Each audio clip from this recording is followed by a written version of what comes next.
Aziz kuzatuvchilar, kanalga a'zo bo'lib, qo'ng'iroqchani bosing. Asosiy videolarimizga like bosib, do'stlaringizga ham ulashing.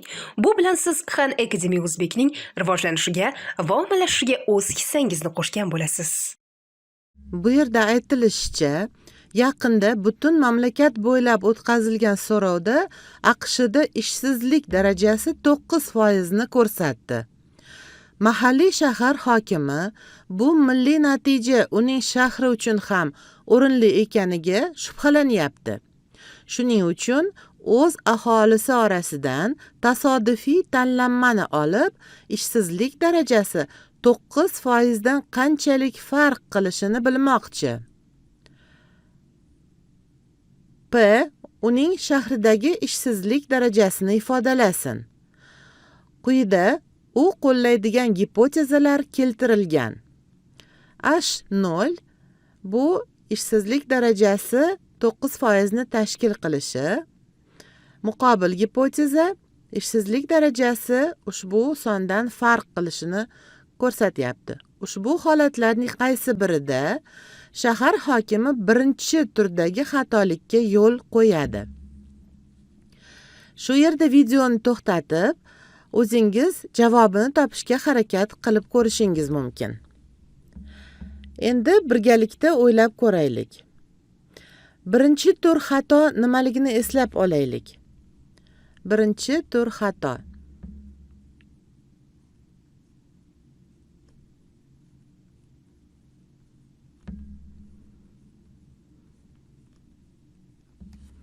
Bunda biz to'g'ri bo'lgan 0 gipotezani rad qiladigan holat. Ya'ni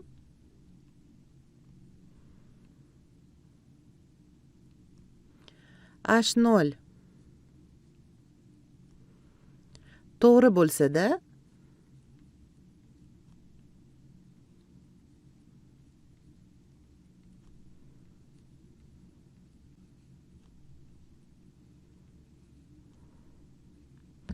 uni rad etdik.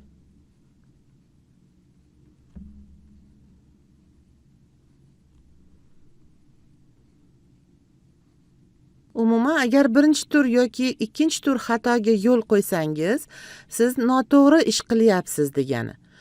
Buni istamasangizda haqiqatga zid ish qilyapsiz. Ushbu holda shahardagi ishsizlik darajasi haqiqatda 9% bo'lsa-da, bu H0 gipotezani rad qilinyapti degani. Ushbu javoblardan qaysi biri mos kelishini ko'rib chiqaylik. A javobda u shaharda ishsizlik darajasi 9% emas deb xulosa chiqaradi, aslida esa 9% ga teng bo'ladi. Ha, bu holda ishsizlik darajasi 9% bo'lsa-da, haqiqatda 0 gipoteza to'g'ri bo'lsa-da, u 0 gipotezani rad qiladi. Ya'ni ishsizlik darajasi haqiqatda 9% ni tashkil qilyapti. Shunday qilib ushbu javobni bo'yaymiz. Lekin ishonch hosil qilish uchun qolganlarini ham o'qib chiqaylik. B javobda u shaharda ishsizlik darajasi 9% emas deb xulosa chiqaradi va aslida ham 9% ga teng bo'lmaydi. Xo'sh, bu xato bo'lmaydi. Agar 0 gipoteza to'g'ri bo'lmasa, uni rad etish muammo tug'dirmaydi. Shuning uchun bu javobda xatolikka yo'l qo'yilmaydi. C javobda u shaharda ishsizlik darajasi 9% deb xulosa chiqaradi va aslida ham 9% ga teng bo'ladi.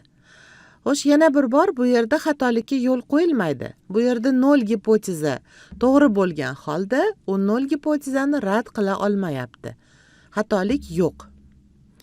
D da u shaharda ishsizlik darajasi 9% deb xulosa chiqaradi, aslida esa 9% ga teng bo'lmaydi. Bu holda u garchi 0 gipoteza to'g'ri bo'lmasa-da, 0 gipotezani rad eta olmaydigan vaziyat. Lekin bu ikkinchi turdagi xato. Ya'ni bu yerda D da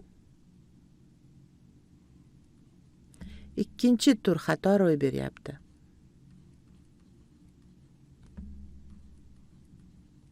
Buni anglashning bir yo'li xato qilyapmanmi deb savol berish. To'g'ri bo'lgan narsani rad qilyapmanmi yoki noto'g'ri narsani rad eta olmayapmanmi? Va to'g'ri narsani rad etish bu birinchi tur xato, ammo noto'g'ri bo'lgan narsani rad eta olmaslik bu ikkinchi tur xato. Shularni yodda tutgan holda yana bir misol ko'raylik. Bir yirik universitet yana bitta oshxona qurishning qanchalik zarurligi haqida o'ylayapti. Ular talabalarning tasodifiy tanlanmasidan ushbu rejaga qanday munosabatda ekanliklarini so'rashmoqchi. Agar ularning 40%dan ko'prog'i qiziqish bildirsa, yangi binoni qurishmoqchi.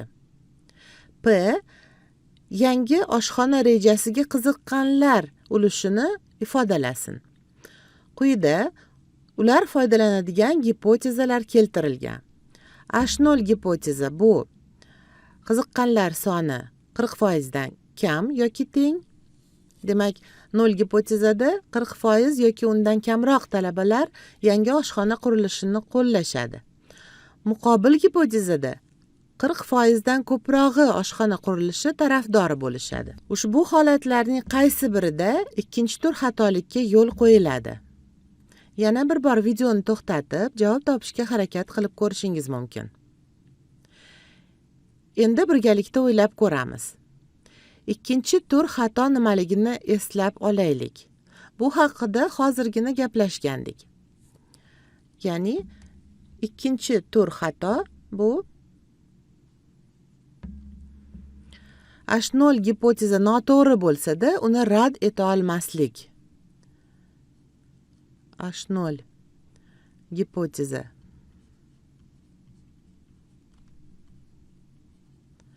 noto'g'ri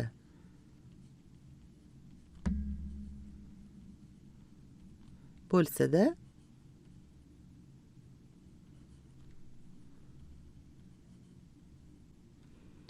uni rad eta olmaslik.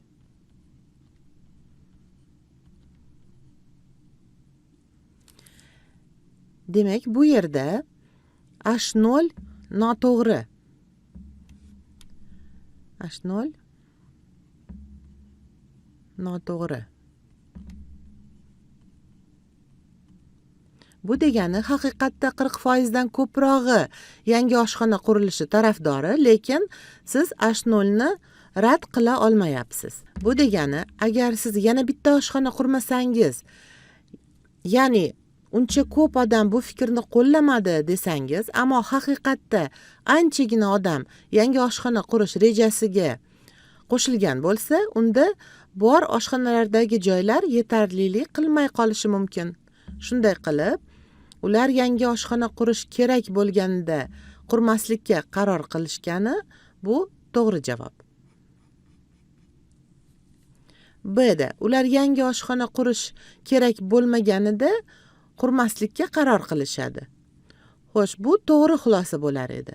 C da ular yangi oshxona qurish kerak bo'lmaganida qurishga qaror qilishadi. Bu holda ular 0 gipotezani u to'g'ri bo'lsa-da rad qilishyapti. Shuning uchun bunda birinchi tur xatolik ro'y beradi. C da birinchi tur xato ro'y beradi.